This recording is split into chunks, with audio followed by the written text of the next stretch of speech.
Hey YouTube, what's up? This is Diaphone, and I have a tweet I want to talk about. Yugo_2U says, I realize that the biggest problem with FGC is that most players are self-taught. Very few places you can ask for help, and even fewer people that are willing to help. So the same crop of top players remains there, and once every long while someone climbs up. It's quite sad, really. So I think this tweet, it's very controversial. You know, you see a lot of engagement in FGC. A lot of people have been talking about this. But if you look at the ratio, you know, I think a lot of people agree. It almost has 1,000 likes. It seems pretty divisive, and I think there's some truth and something that I don't necessarily agree with as a statement, right? First, I'm gonna make an assumption here that he's talking about non-beginner players, right? Because let's say King of Fighters is all the rage now. So King of Fighters beginner guide.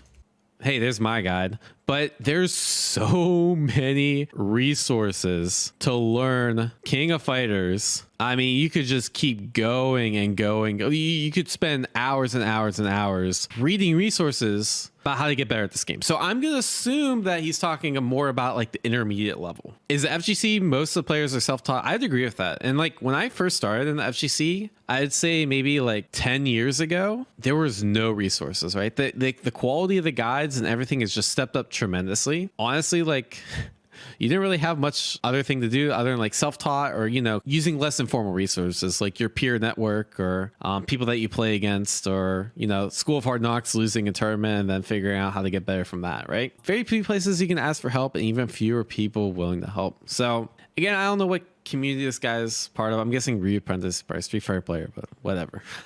Okay, so when I was growing up in FGC and I was a new player, I actually felt this way too. And I was also a lot shyer back then. The issue is like I would never ask people for help, right? It's not that people were unwilling to help me. I was like kind of too scared or like intimidated because like people are really good and I'm not very good. So why would I waste their time, sort of thing? So I was like really intimidated and like didn't know where to ask help. So what I would do is I would go on like the SRK forums. So it's like this old forum back in the day. And I would like just lurk around for information. Occasionally I'd post. A lot of it wasn't really that helpful. Like there was like the most popular threads, like I played Jury and Street Fighter at the time, and like the most popular thread was just people posting feet pics and, you know, shit like that, right?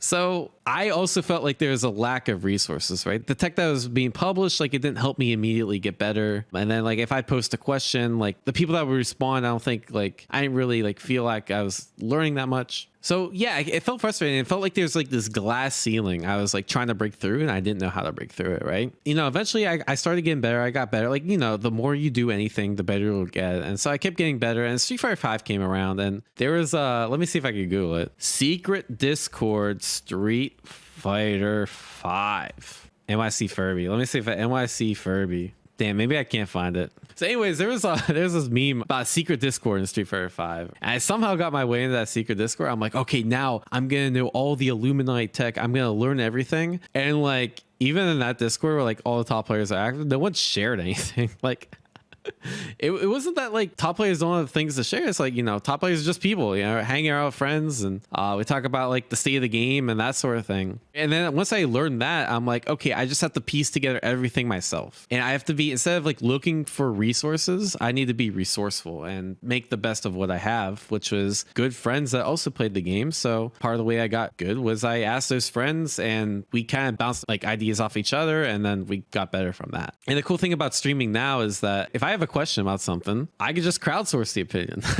Hey stream, what's the frame data on this? Even when I was a beginner player, like there's people you can ask, and it's just about like, one, figuring out who the right people are, and two, like gathering the balls to ask people. But in general, like I feel like there's very few times where I've asked someone, they haven't been willing to help. Yeah, sometimes like top players aren't the best at teaching, which, you know, that's a whole nother issue, and that's fine because top players are strong because they play well, not because they teach well, right? But the information is out there and there's people to learn from, and yeah, sometimes it can be frustrating not to be able to find that. But yeah, if you persevere, like there's people that are very willing to help. There's tons of people that are willing to help. The other thing I want to address, so the same crop of top players remain there, and once every long while someone climbs up. I think that's true, right? You know, Justin Wong has been killing it and fighting games for 20 years.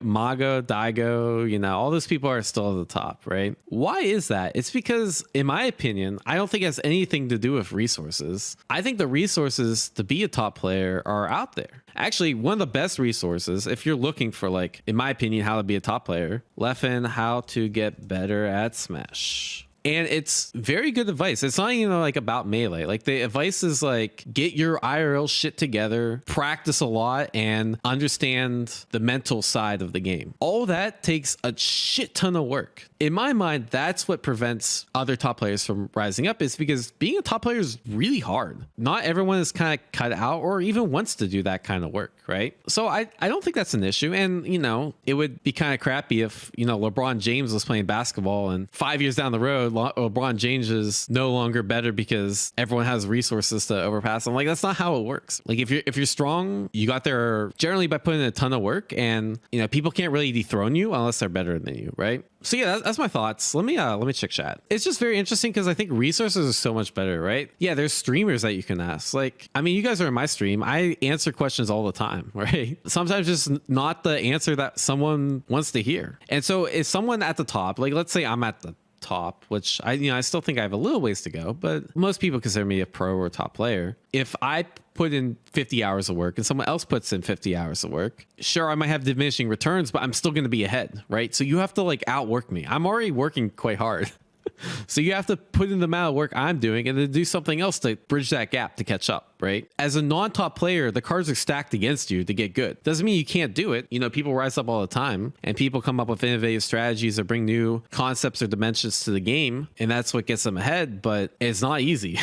And I think that's why, as opposed to because people can't help. Yeah, fighting games are complicated. It's just like anything, right? Chess isn't complicated, but at the same time, there's a hierarchical structure. And you can always refine your game plan to another degree, another level. Yeah, this tweet applies like there's some secret knowledge that only top players have. I used to think that. I used to think there's some secret knowledge that top players had. There's not. And all the secret knowledge is in this video. Just watch this video. I'll link in the description below. Work really hard. Get your shit together and work on the mental game. That's probably the biggest secret to me, is like how much mentality matters in fighting games. I used to think it was because like it's all about tech and playing by the book and like understanding the game better. But the biggest secret that I've noticed is like mental game. And like, who the fuck's going to teach that? There's so many resources on mental game because there's a million books on sports psychology. Just pick one. Dream Murakami, that shit looks dope. I never read it. Let's find one I did read so I don't look like a noob. I actually read this one, and I read this one, and I read this one. I read a lot of these, actually. But you get the point. There's a lot to learn still. Yeah, Rooflemonger, yeah. I mean, there's so many good creators, Blue Mercy Studio, that are making good content. Yeah, small, just because a creator is big doesn't necessarily mean you'll learn more from it. Okay, who just asked me about Shune? Someone asked me about Shune. All right, this is a perfect example. George Orwell, how do you feel about Shune? I don't know jack shit about Shune. I'm not the right person to ask. It doesn't mean that I'm not willing to help, but there's going to be smaller creators, or it doesn't necessarily have to be of the size. Like, they're going to understand Shune way better. Oh shit, Sonic Soul, okay. Yes, this is 100% true. Shout out to Sonic. Real story. Street Fighter 2 SFE, Punk came to NLBC and was trying out urine. I asked for games and wanted to know I could do better with Nash. While he played me, he was speaking with someone else. He beat me and said, I'm not a great teacher, I just play. Maybe V reversal more. It's true. Nothing wrong with that. I mean, teaching is a skill. I totally agree with that. The problem is most players have typical work ethic and no self-accountability. No self-accountability. That's very important. That's actually facts. Resources do exist, but I think the bigger problem is that there are very few good teachers, kind of what we were saying before in the FGC. Good teacher can break down problems from any angle and provide practical advice tailored for a person instead of just keep practicing and get. Yeah, teaching's hard. Teaching's very hard. Be real, most of these people have given up and want better things to do. And yeah, I totally agree that like, let me put it this way. There's multiple reasons you could drop anything, right? Not just fighting games. There's some people that will drop things because they don't feel like they can improve or they don't feel like they can get better. And I don't think that's a good reason to drop it because, you know, that's just going to follow you everywhere in life, right? Then you got to put the work in the sacrifice for anything. Then if you can't get disciplined for small things like video games, I will never trust them with bigger things. That's true. Yeah, it's all depend like, okay, my wife played Bloodborne for 10 minutes, right? And she said, this game's not for me. Does that mean she gives up on things all the time? No, it just means she didn't want to fucking play Bloodborne. It all depends on like why you're dropping something, right? If you're dedicating yourself, I want to be really good at fighting games, and then like a week later you're like, oh, this isn't for me, I give up, then yeah, those are the people I wouldn't trust with bigger things, right? I got cheese. That's pretty dumb. Video games are for entertainment. Not everyone wants to spend hours playing a game to get better. That time could be spent on a degree of relationship. You have to sacrifice quite a bit to stay on top in video games, and some people don't care for it. Totally agree. Could I have a more successful career if I didn't care about fighting games? Absolutely. And something I think about a lot. And there is number of sacrifice that goes into becoming like a really strong player. If I didn't enjoy it, I wouldn't do it. I should somehow turn this into a ad. Hey, if you want good resources, make sure you check out my Metafy. I do coaching. So yeah, I know that's a little different style of a video I normally do, but let me know what you guys think of that kind of video. And I think it's a very interesting discussion. Now, I think the resources are way better than they used to be. And as far as someone that creates those kind of resources, I want to make sure like I'm doing the best to serve the community. Because honestly, one of my goals is to get the fighting game scene to grow. I'm kind of interested to hear your guys' take on it too. Let me know down in the comments below what you think of this tweet, what you think of the discussion. And if you want to see more content like this, please consider like, sharing, and subscribing. Really appreciate it. And as always, guys, thank you for watching. Have a great day, and I'll see you next time.